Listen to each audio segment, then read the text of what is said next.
ว้าวเขาเนี่ยร้ายก็เคยม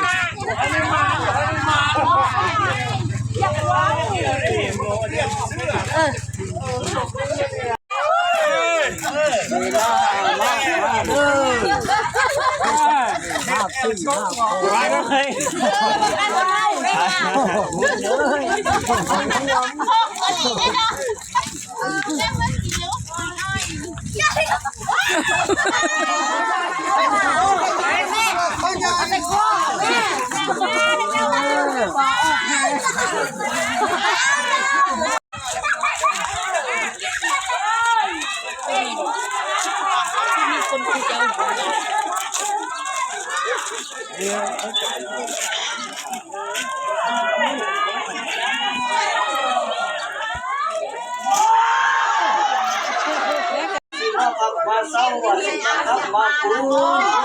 ได้มาโอ้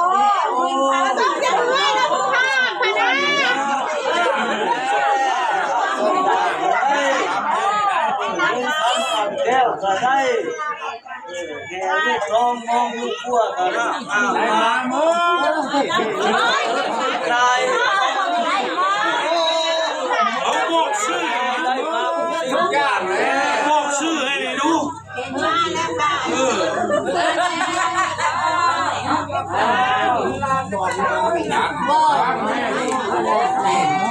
างเลยไม่ตีนะจ๊ใช่ล้างเลยคือรถจะรถตีนะไม่ค่อยซื้อไม่แย่เยอะนะเอาเรื่องมาเก่งเลย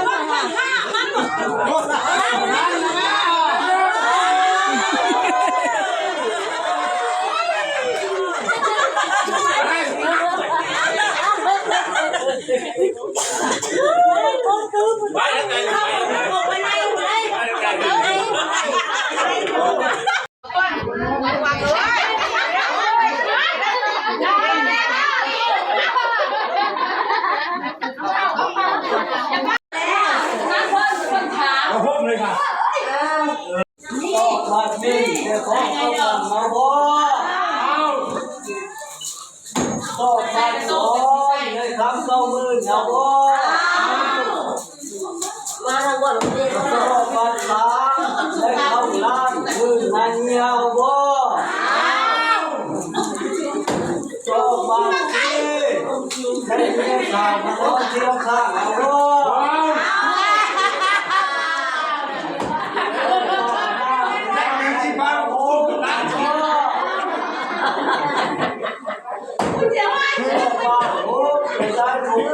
เก็บเหล้าเอาวะโลกาเก็บยังเข้าอันนั้นเข้าเรือนเอาวะเอาดังว่าได้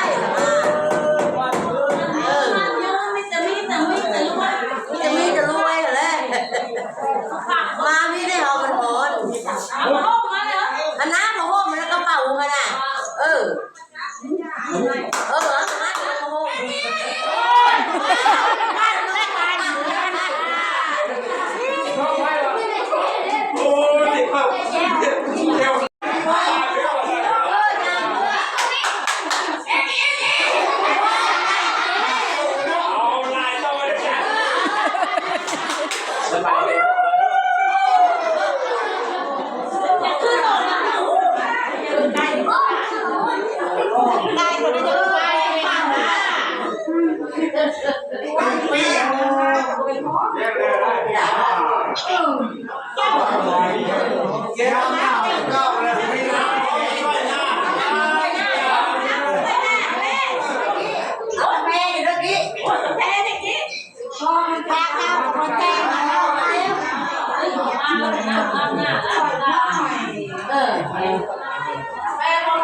มันว่าเพิ่งสี่แทนเข้า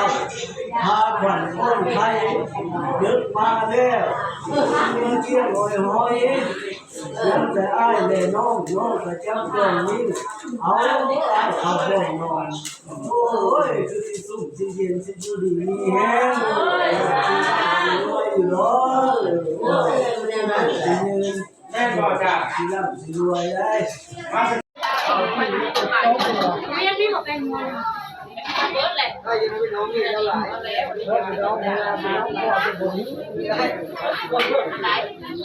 ส่ตรงน้ำ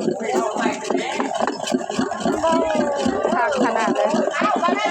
2 6คุณได้นี่เนาะลาบปลาตองลาบปลาตองปลาตองจักโตนี่น่าสิหลายอยู่ได้นี่นะตัวเดียวตัวใหญ่บ่ปลาที่โต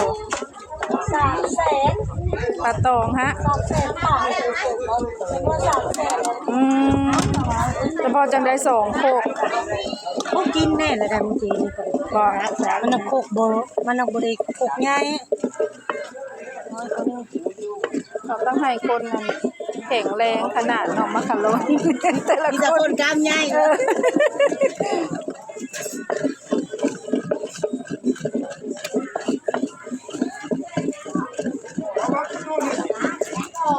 เป็นตาแซ่บอยู่ปะ เป็นตาแซ่บอยู่ได้ซิมแล้วบ่นี้มาได้เดี๋ยวนี้ได้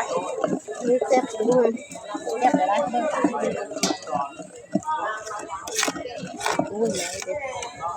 เตรียมซิมบ่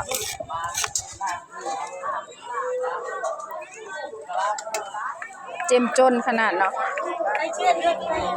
อันนี้เติมน้ำอีกอันนี้น้ำชั่วอยู่ในกระป๋องนี่กับแป้งนุ่มแม่นบ่แต่ละใส่หลายเอาเงินสาวมือมันเลยบ่ได้ว่าได้แซ่บเด้อทงยางเอาไปทานเลยได้ตรงนั้นได้แล้วอันนั้นฮะได้แล้วได้แล้วค่ะอ้วนได้แล้วแล้วแต่ประเทศโบราณในกะโหลกอีกเลี้ยวจ้าแม่สิเอาตัวก็ได้ใส่ค่ะนี่มันถ้าอีบ่เฮยของอ้วนหอมเลยได้มาดูเราชมมาบ้านเนาะบ่ได้มาเด้อค่อยคือเพื่อนอยู่ใกล้ๆกันยังบ่มาเนาะปีนี้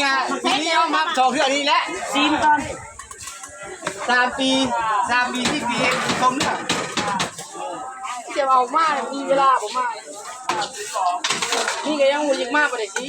ก็อยู่นั่นแค่ที่เราเลือกประเทศนะยันทรายล่ะมา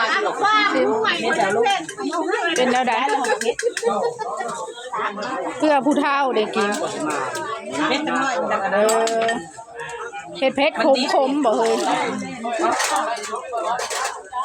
แต่ก็คุย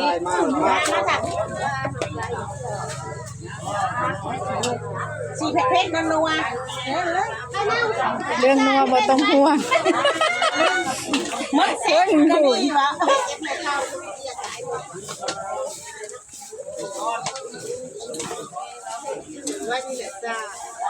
ซิมอีกว่าเฮ้ยหันมาทางนี้หน่อยเด้อเฮ้ยนกโป้ยมาเนี่ยเป็นแล้วได้โว้นัวขนาดเรื่องนัวบ่ต้องห่วงซิมก้อยป่าก่อนพี่น้องซิมมือเจแลเพิ่นบอกว่านัวความนัวบ่ต้องห่วงหอมพี่น้อง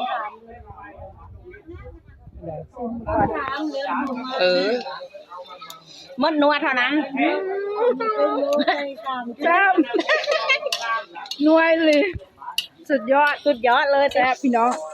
มันนี่มาตูดงานขึ้นอันเพื่อนใหม่เสียปาดมาทางนี้แน่เพื่อนใหม่เท่าแก่ปาดล้างปลา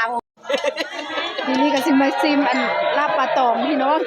กินนี่ซิมก้อยป่านี่เกลือคนกินจานขออนุญาตซิมก่อน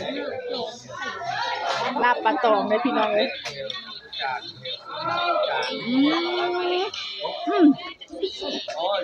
แซ่บเหรอเหรอแซ่บคนละ4 มือคนละ4 มือบอก 2 ขวบพี่น้องขี่มือ คนละ4 มื้อเอาเด้อ ขวบนี้ก่อนขวบนี้ของเจ๊ยังก็ จะยอม เจ๊ยอง โอ้ยโอเค ซิมของเจ๊ยองกันพี่น้อง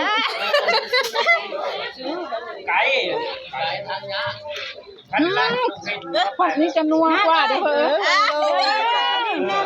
แต่ว่าแซ่บๆพี่น้องบ่ตื่มมื้อนี้ กำลังคั่วเป็ดเจ๊คูณกำลังคั่วเป็ดพี่น้องเฮ็ดลาบบ่เอ้ยหอมอยู่เลยนะเฮ็ดลาบแม่นเลือดแปลงแห่งสิแซ่บเนาะลาบเป็ดพี่น้องเป็ดจักโตนี่เอ้ยคูณจักโต6 โตปลา6 โตบ่เฉพาะจังได้หลายหั่นเลยเนาะ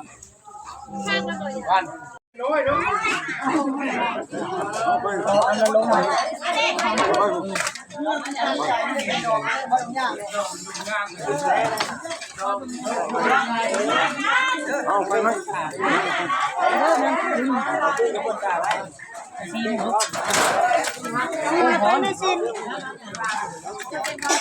ได้บ่ ซีมคือหันหน้านี้เป็นแนวใด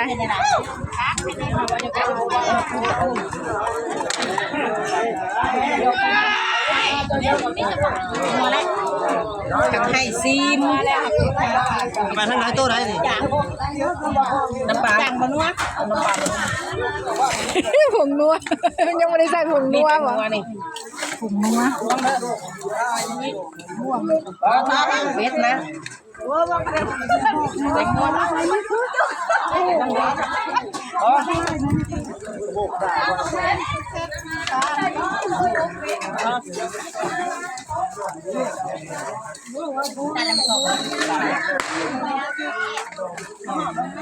โอ้ยสิใส่ชามน่ะเอาไปอันนี้บ่ซีมอีกอิ่ม พูดที่ละอิ่ม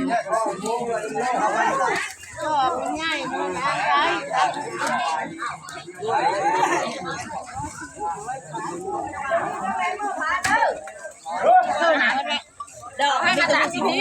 น้ำไปนะให้มาตักสิพี่เอามาเอาลง ใส่มันเกะกะขาว เครื่องปรุงมาแล้วพอดีสั่นแล้วอายุมือถ้าได้จะปรุงมาได้แล้วนะได้แล้วยุบ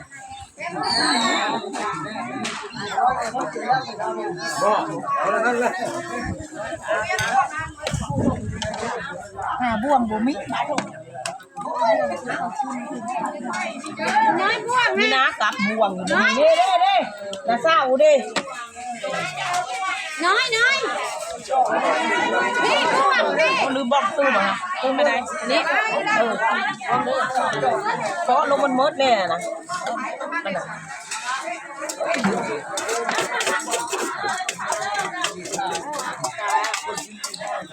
ป็นนัวลุง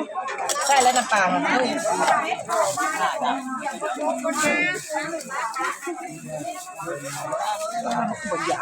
โยงเขาจานโอ้ตั้งกันอะไรมาละสูตั้งกันตรงที่ดังเนี่ยมั้งซีมไง กินต่อมาแม่เงินนะพูดกินนี่ไปเลยเป็นอย่างเข้มได้น้ำตาลน้อยเดียวรวมกันเลยแล้วบอกนักจากคุณนะสิมันพอดอกนักไปแล้ว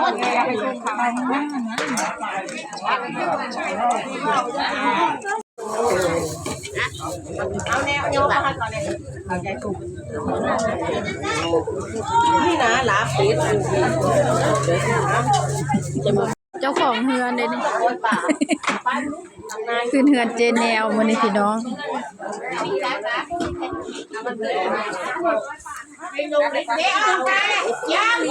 ข้าวพี่น้องลาบปลากับโคตรปลา